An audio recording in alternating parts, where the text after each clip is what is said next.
but also internationally. So that is it. Heifer International has started the arrangement of giving out tractors to small-scale farmers at subsidized prices and to pay in installments. The smallholder farmers are clustered and are serviced by the tractor owners, and this ensures that the smallholder farmer who would only dream about having their own farms, mechanized, will now have access to tractors, and they're able to increase their yields. With the dynamic weather conditions, government, working with partners, is piloting strategic interventions like modern irrigation methods to ensure food security. Lydia Chomkama, UBC News. National Association of Professional Environmentalists, NAPE, has urged government to address the EU concerns on the East African crude oil pipeline, including compensating the affected communities and a comprehensive environmental impact assessment. The Executive Director, NAPE, Frank Muramuzi, urges that they are not against the oil pipeline project development, but the unsolved environmental issues. The media briefing that took place in Zana follows the EU Parliament resolution to revoke the East African crude oil pipeline project. Take a watch. Professional environmentalists have resolved to support the European Union resolution on the East African crude oil pipeline. During a media briefing in Zana, Entebbe, National Association of Professional Environmentalists, NAPE calls on government to immediately address the issues of community compensation and environmental conservation, among others, which were raised by the EU Parliament. And if you want money as quickly as possible, address those issues as quickly as possible. But for us as citizens, we care about our citizens. Actually, the European Parliament is doing me a favor by identifying key issues that foreign companies can mess up here and go scot-free. Research shows that in a period of 2 years, only 41% of 3,000 affected communities were compensated. But professional environmentalists say the pipeline construction should not target ecosystems. The European Parliament has not stopped oil and gas investments in the country. It has said, wait a bit, pause a bit, check on XYZW as issues. Address them. Even here we are calling on NEMA to revise, to record that certificate they give to the companies and revise it and put some of these things in the conditions. So that's what we are saying. Bwenje Rashid, the program's coordinator at NAPE, says issues of the community and climate should be given priority by the oil companies respectively. There should be mitigation plans comprehensive enough that have been put in place, that have been reviewed by professionals and institutions, and we are sure that if risk X happens, then the plan for it is this one. Recently, the European Union Parliament passed a resolution expressing concerns about numerous social and environmental risks posed by both the Tilenge and ECOP oil and gas projects in Uganda and Tanzania, calling for a temporary halt of the project for at least 1 year to address the concerns. Irene Faith Nantongo, UBC News. Let's go back to our lead story where President Yoweri Kaguta Museveni has said Uganda would not have developed if the citizens had not embraced the unity initiated by the National Resistance Movement, NRM government, which the past governments had failed to achieve. The president was addressing the gathering at the 5th Ben Kiwanuka Memorial Day in Kampala, which was under the theme Benedicto Kiwanuka, Reflections on the Independence of the Judiciary in Modern Times. The head of state says it's the NRM government that brought politics of unity as opposed to the tribalism, and this has ensured peace and security throughout the country, which previously was unheard of. While officiating at the 50th memorial lecture of the late Chief Justice Kijjanangoma at the Judiciary headquarters in Kampala, President Museveni said, due to the tribalism, Ugandans failed to agree for a common goal, like getting rid of the former President Idi Amin, who ordered for the abduction and killing of former Chief Justice Bendicto Kijjanangoma. We salute Ben Kiwanuka, but please, Ugandans, the political class, let's not lose new opportunities. NRM has been able to keep you together for 35 years now. That's why we are moving. But I appeal to you all, consolidate, support this unity, this approach of agali awamuge gakorachi, agali awamuge gakorachi. The teeth which are together are the ones which can chew the meat better. This is what my appeal to you. He saluted the late Chief Justice Bendicto Kijjanangoma, whom he described as a principled man, saying that it was unfortunately that he ended up working for the wrong government of Idi Amin. On the issue of Kijjanangoma being killed by Amin, for us, we had a different view. He should not have joined Idi Amin. Idi Amin was not somebody Kijjanangoma should have been Chief Justice for. This was a missed opportunity because that time, if we had all said Amin out, all, DP, Kabaka Yeka, UPC, we who were now forming our own group, what became NRM, if we had all said Amin out, it would have been easier.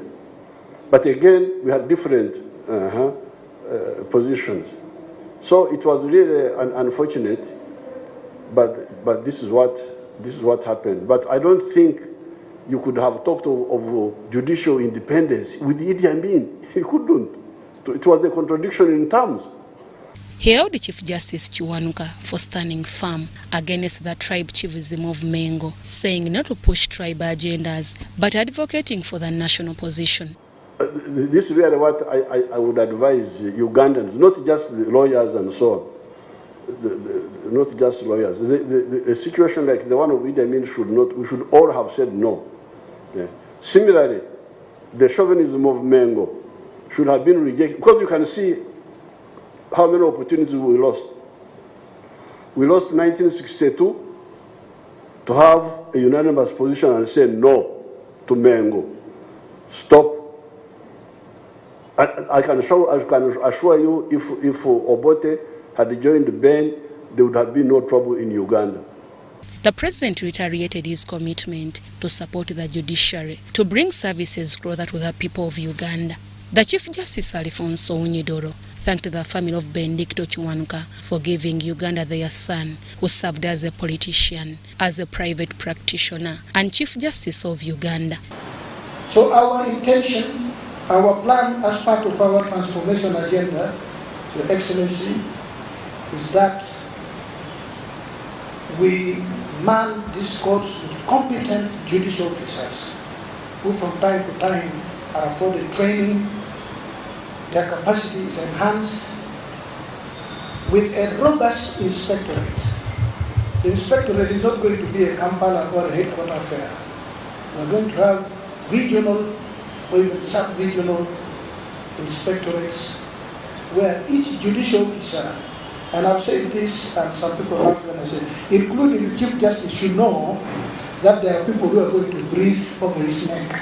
Chief Justice Doro saluted President Museveni for the support to the judiciary, especially the administration of the Judiciary Act of 2020 and enactment of the judiciary budget that has greatly improved service delivery of judiciary. However, he called for the recruitment of judicial officials in commercial court.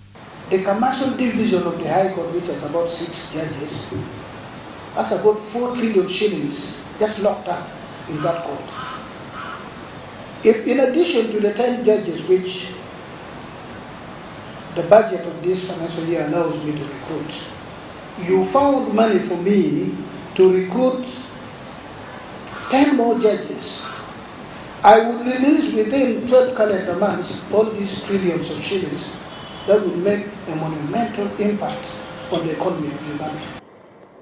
So that's very interesting. I'm going to take it up because that one is much faster than settling marriages and what have you. Okay. The keynote speaker, Professor Emmanuel Asiakote, a Ghanaian Supreme Court judge, spoke highly about the independence and the financial autonomy of the judiciary for it to perform better. To achieve this, it is thought that the processes for the appointment to and promotion in the judiciary must be merit-based and free from extraneous considerations. It is also required that once appointed, judges must have security of tenure and shall not be removed or dismissed except upon stated grounds and after a quasi-judicial process. The Minister of Justice and Constitutional Affairs, Norbert Mao, promised to support the President in strengthening the judicial and other arms of the government to work as a team. We all have to take a whole-of-government approach, something myself and the learned Attorney General are determined to promote, so that we act together as Uganda, not the judiciary flying its own flag, the executive flying its own flag, and the legislature flying its own flag, because indeed we are a rope of three strands. The Principal Judge Emeritus Yolokamba Mwine and the late Justice Letitia Mukasa Chikonyogo at the function were awarded for their service and integrity in the judiciary. It is now 5 years since the judiciary declared the annual memorial lecture for the late Chief Justice Benedicto Chiwanuka. The colorful ceremony was attended by hundreds of guests, physical and online, among others State Minister for Defense, Honorable Obothobo, the family of the late Benedicto Chiwanuka, and the function was held at the judicial headquarters in Kampala. Deborah Namamonde, Nantongo Rebecca, BBC News. We'll now be taking a short break and return with much more. Do stay with us. Vimba! Ni MTN Kabode Super as you pay mpola for this smartphone. Make calls, update your WhatsApp status, watch YouTube, and Google anything under the sun with 2 GB worth of data every month for 7 months. Simply make a small deposit of 99k and pay the balance mpola. You can pay in daily, weekly, or even monthly installments while you enjoy your new phone. So what are you doing today? Visit any MTN shop near you and get the MTN Kabode Super easy.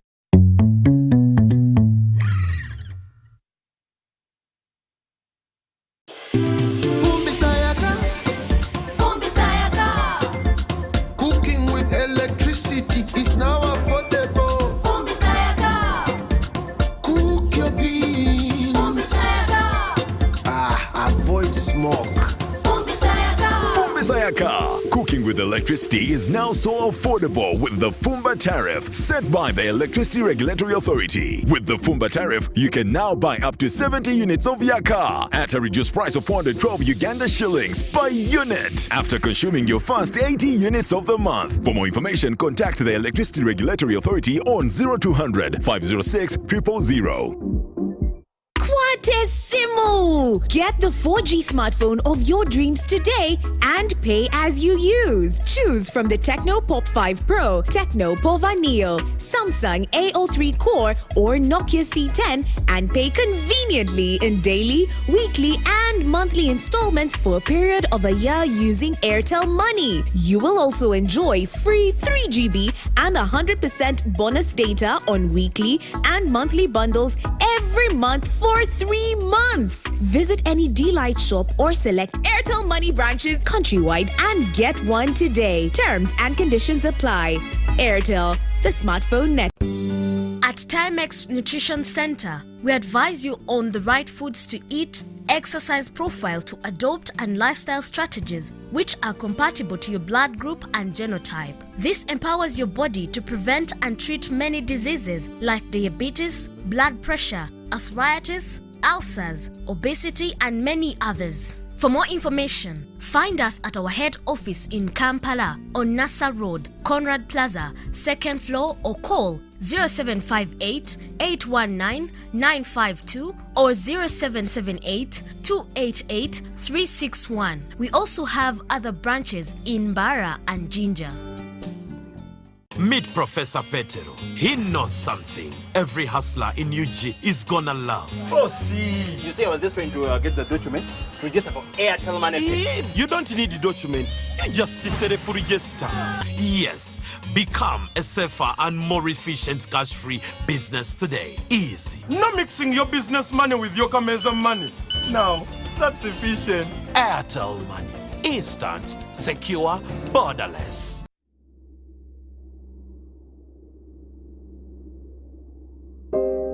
I remember the lockdown,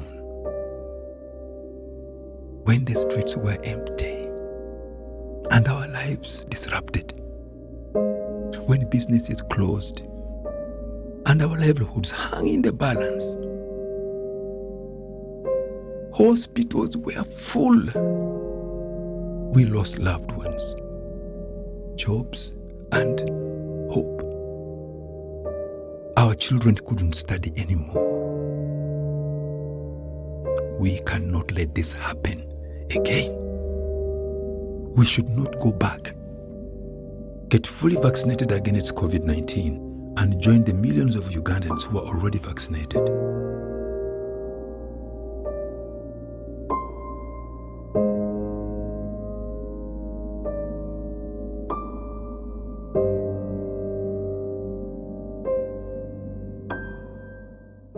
Forget last season. Forget the oohs and the ahs.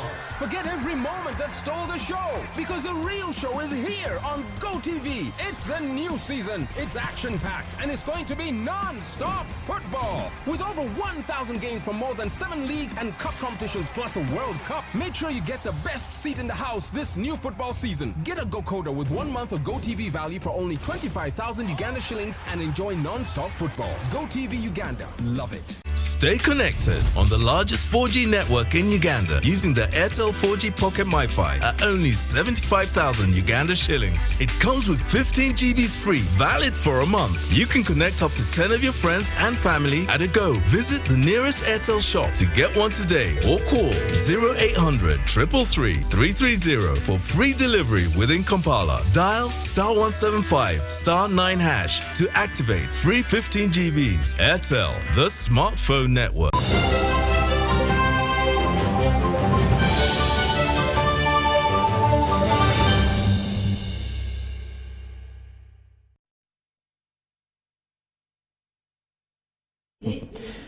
Welcome back from that short break, and this is News Tonight here on UBC TV. A warm welcome to those of you just joining us. On sign language, it is Mogalu Mohammed, and I am Rukidi Edward Kijjanangoma. Now, police has confirmed the arrest of one pastor of Glory Sinai Church in Seguku last evening over allegations of illegally detaining followers at his church, where they were chained and tortured. The nabbed pastor is still under police custody, and investigations about the alleged matter have commenced.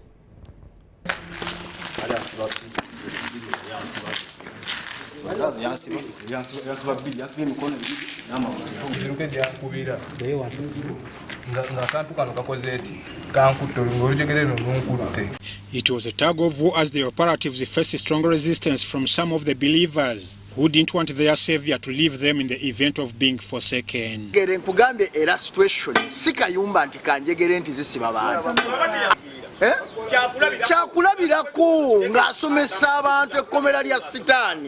Wednesday morning, UBC revisited the Seguku LOC1 village, cell of 5 situated in Makinde Sabagabo municipality, Wakiso district, to gather more information pertaining the cause of the pastor's arrest over allegations of falsely convening humans at his church, thus torturing, harassing, and mistreating them. Residents and neighbors UBC talked to claimed that Pastor Geoffrey Samwagile only put under his custody believers with mental problems.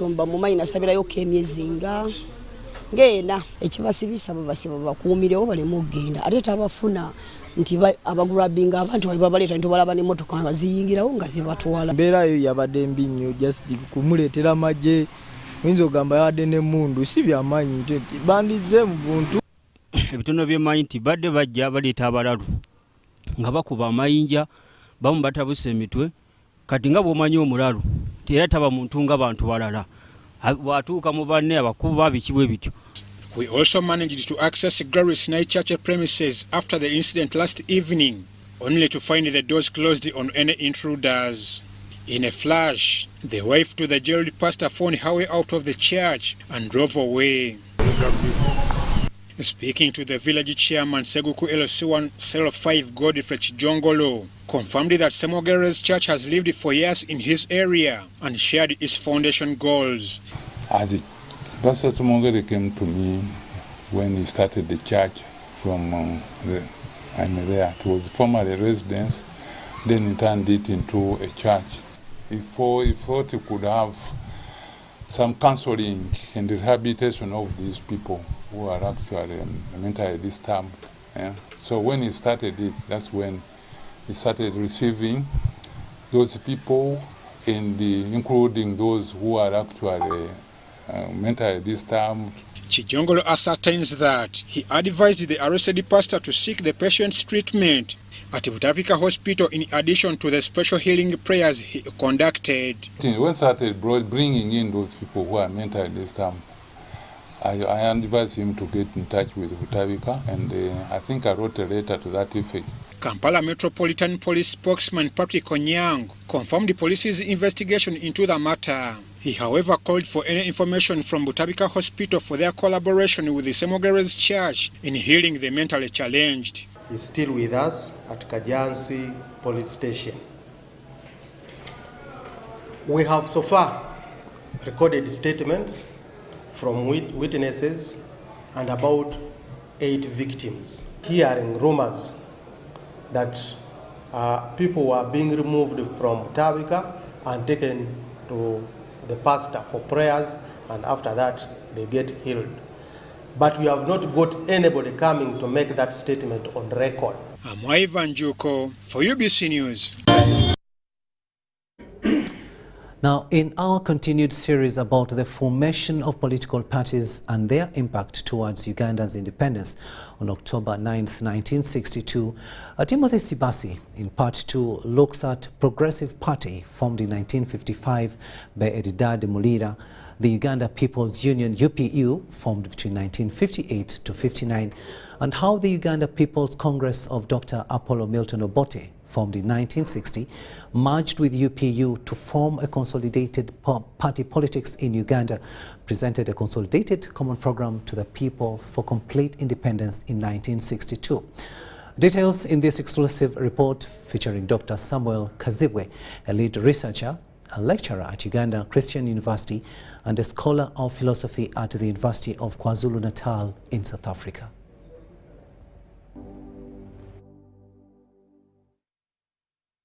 From the Uganda National Congress of Ignatius Musazi to the Democratic Party of Matayo Mugwanya and the pitfalls that led to their crumble, tonight I explore about the Progressive Party formed in 1955 by Edidad Mulira. Little is known about the Progressive Party.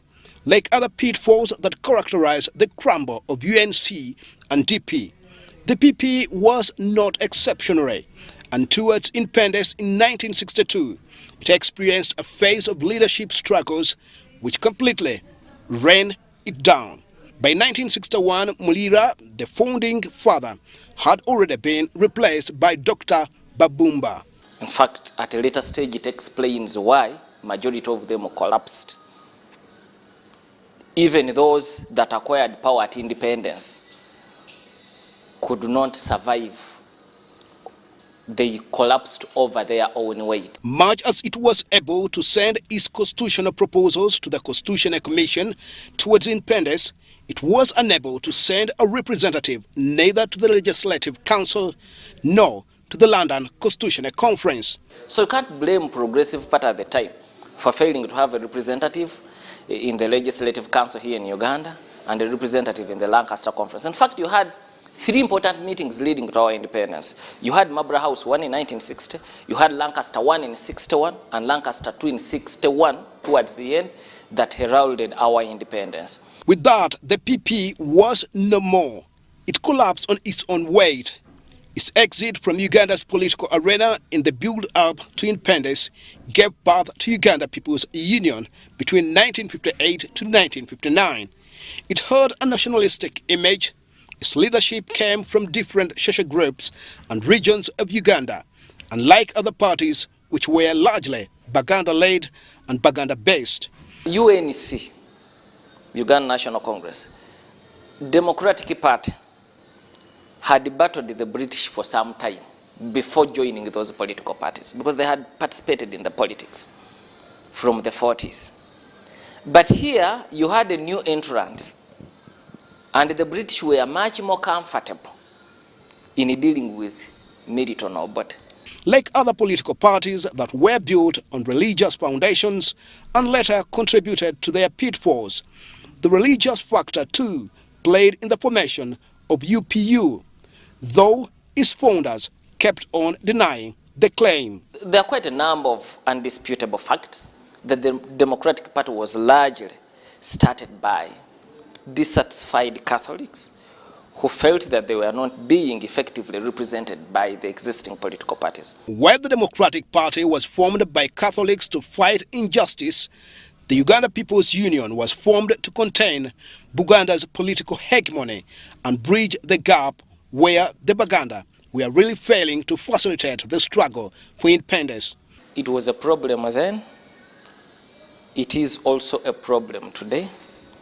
But you have also got to appreciate that since independence, you've not had serious, meaningful, multi-party democracy. However, its crumble was hinged on personalities of individual leaders, which they thought were key as much as their ideas.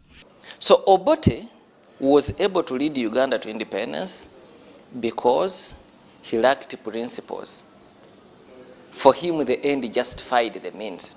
Probably, if we had taken 1 or 2 more years discussing in Lancaster and gotten our independence in '64, probably the history of this country would have been different. As a result, Uganda People's Congress, formed in 1960, exploited on the weaknesses and struck a deal for a merger with Uganda People's Union, and they consolidated party politics in Uganda.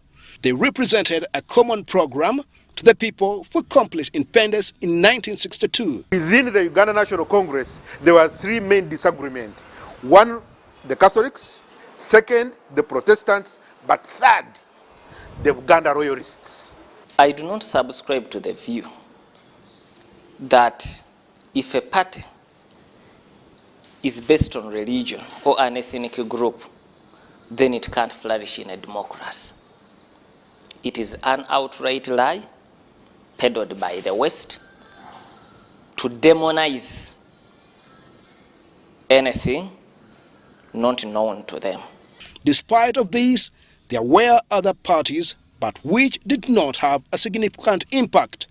Some were made of one family, one person, a character that still plays on Uganda's political arena. Timothy Sibasi, UBC.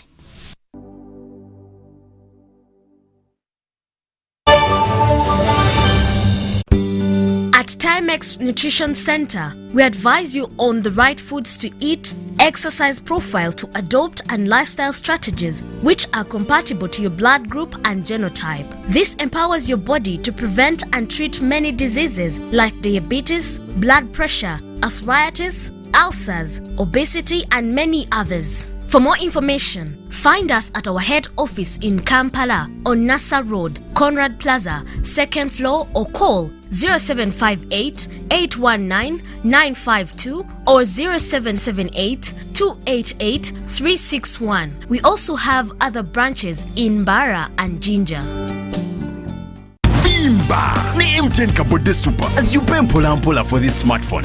Make calls, update your WhatsApp status, watch YouTube, and Google anything under the sun with 2 GB worth of data every month for 7 months. Simply make a small deposit of 99k and pay the balance mpola. You can pay in daily, weekly, or even monthly installments while you enjoy your new phone. So what are you doing today? Visit any MTN shop near you and get the MTN Kabode Super easy.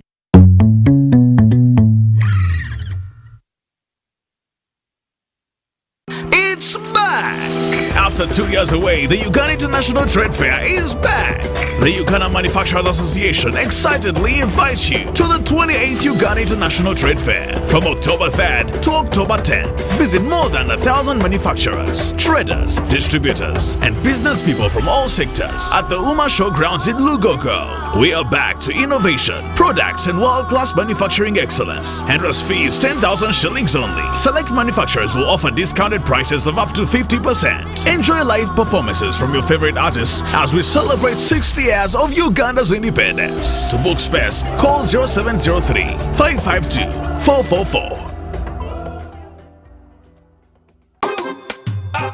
Ooh, they look nice. Thank you, honey.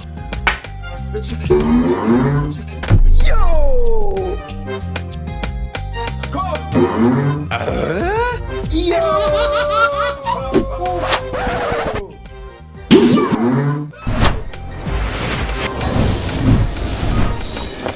You guys gather, it's going down. Gather! Gather! Yo! I tell you what. Yo! Airtel is giving you bigger data bundles for the same price.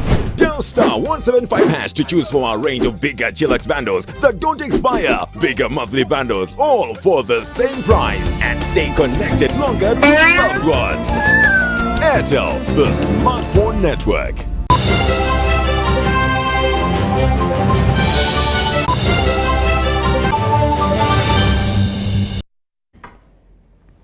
Welcome back from that break. Let's have a look now at the latest in business. Uganda Revenue Authority is deeply engaged in applying forensic science in its approach to compliance management. Today morning at the URA head offices in Nakawa, the tax body organized a presentation to the media at which they expounded their science approach model, to which they attributed their major gains in its revenue collection. Last year, Uganda Revenue Authority registered a record-breaking revenue collection, 2.1 trillion shillings.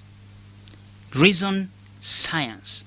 The taxman is changing tack, relying less on traditional accounting mechanisms and more on applied science to help solve challenges and seek technical advice. Our approach is more consultative rather than enforcement-based. Because you understand your business better, we are saying, please tell us about your business. And it's from what you tell us that we start now to apply the science. At a presentation to journalists at URA offices in Kampala, URA's forensics investigations expert, Stephen Chigundu, walked members through how the science approach model is proving very effective in transforming compliance management for better revenue mobilization outcomes. A lot of the times we are dealing with fraudsters. So you have to use references, international standards, the local standard, the trial production run, so that at the end of the day you come to an answer that is representative. URA boasts a state-of-the-art laboratory.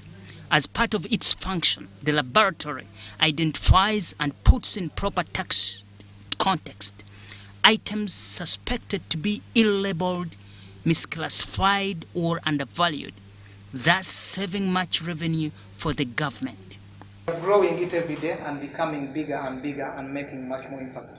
Right now, 90% of the work is done internally. And like I will say, you will not find a lab in the world that can actually do everything imaginable. The URA laboratory offers services to Customs, TID, and Legal Affairs Department.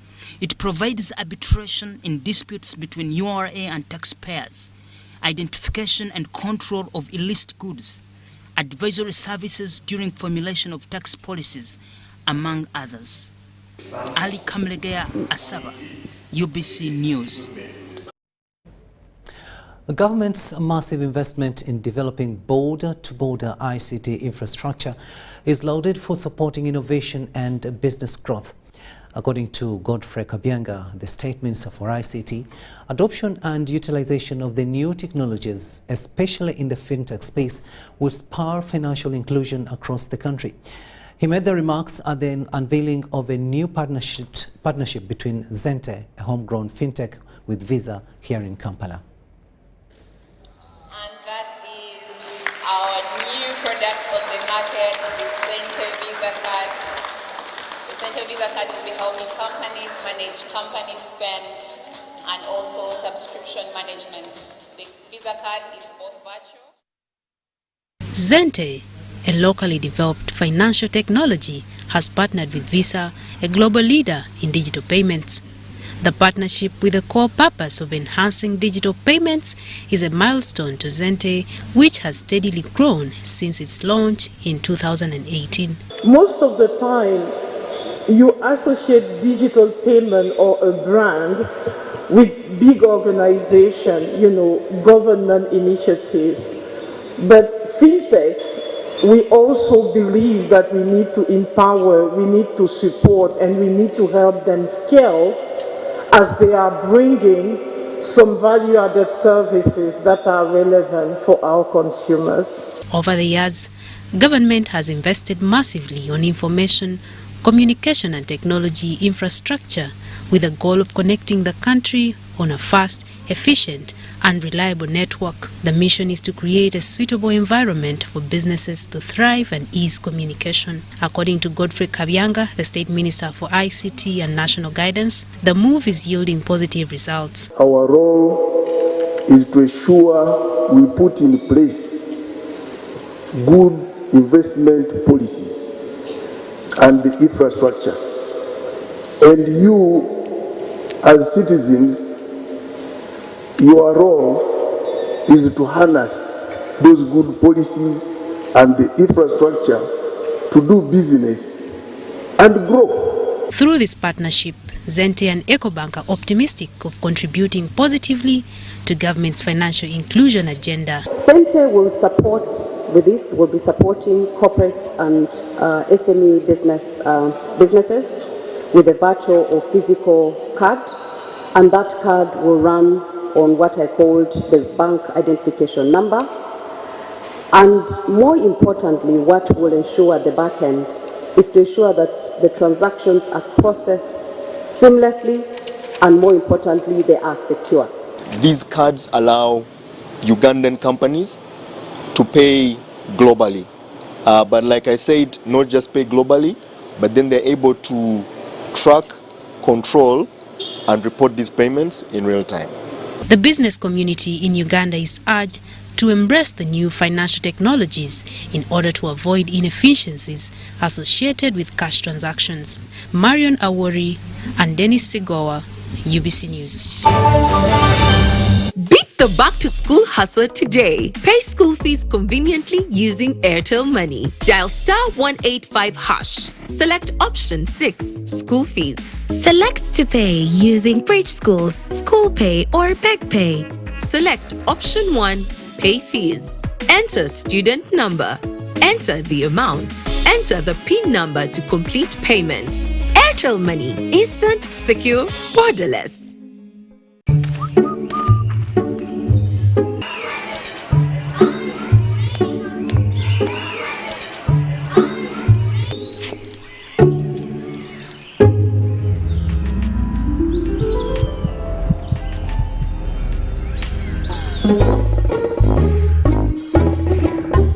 Leaders who care create a good learning environment.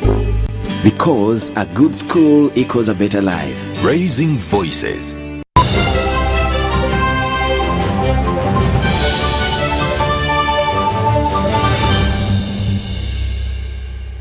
Sports news now, and with the new football season a few days away, the Sports Club Villa fans have been educated on stewardship entailing safety, security and personal conduct in the stadium.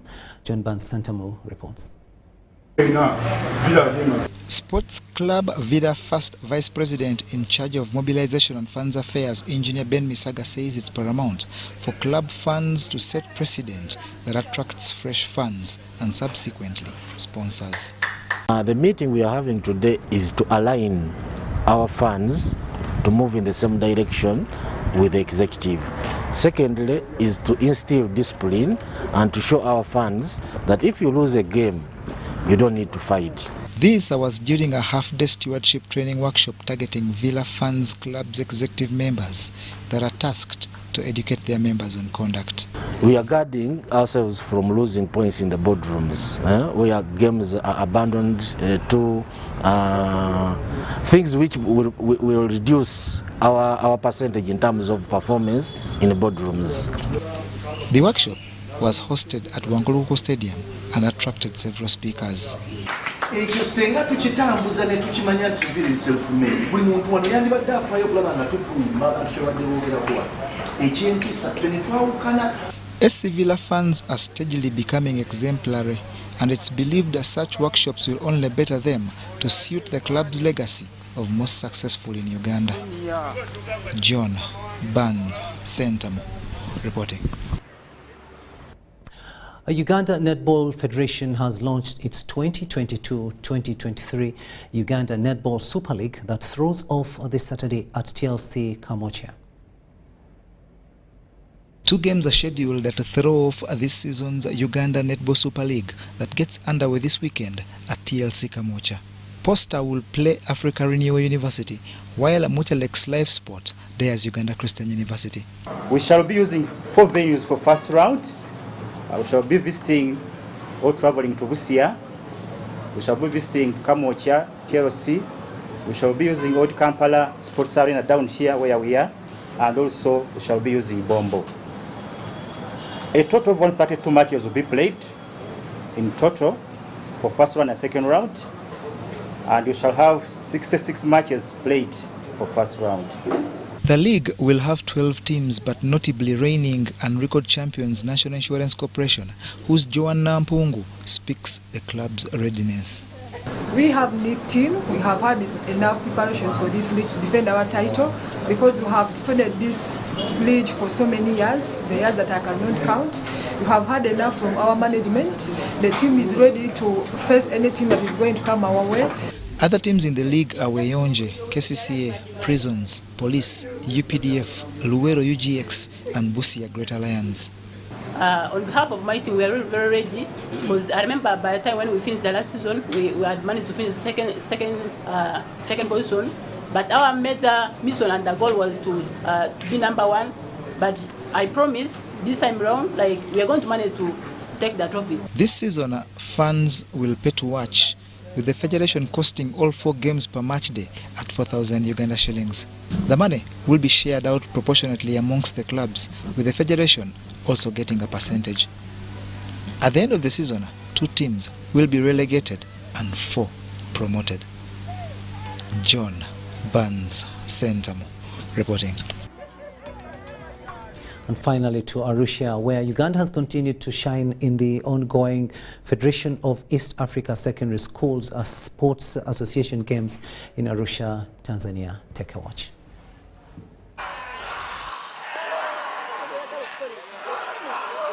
Uganda's star is shining brightly in Arusha, Tanzania, where the 2022 Federation of East Africa Secondary School Sports Association Games near the end. In the action this Wednesday, Rugby 15s and 7s titles by Namilyango College and Hana International respectively opened the good tidings for Uganda. Yeah, this win means a lot to us because last time we came this side and we managed to be number 5.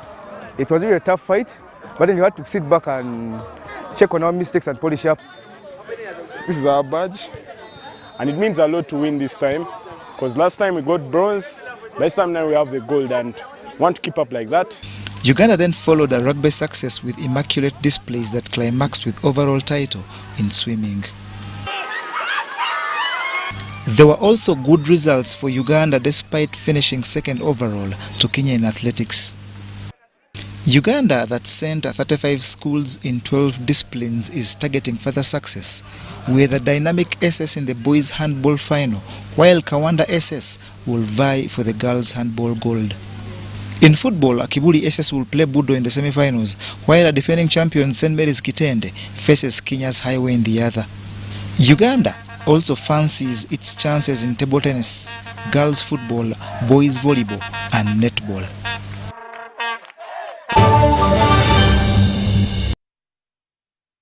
And that's all we had time for. Thank you so much for having kept us company. On sign language, it has been Mogalu Mohammed and I'm Rukidi Edward Kijjanangoma wishing you a blessed night. But do remember that up next, it is a Super Soul Sisters, and that will be followed at 10 by Behind the Headlines. Enjoy the show and good night.